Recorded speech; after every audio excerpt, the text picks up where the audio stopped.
நீ சொல்லு. மாமன்னு கூப்பிட்டா ஏன் மண்ணு கேட்காம தாப்பாளம் போடணுண்டாய்.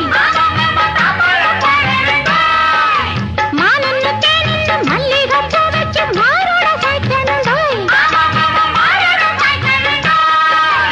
ஆம்பளதான் பெத்துக்கணும், ஆரிரரா பாடிக்கணும், ஊருலகம் மெச்சும்படி வாணி என்ன வச்சுக்கணும். எல்லாம் சரி பரிமளா, முக்கியமான ஒண்ணு விட்டுட்டியே. எது?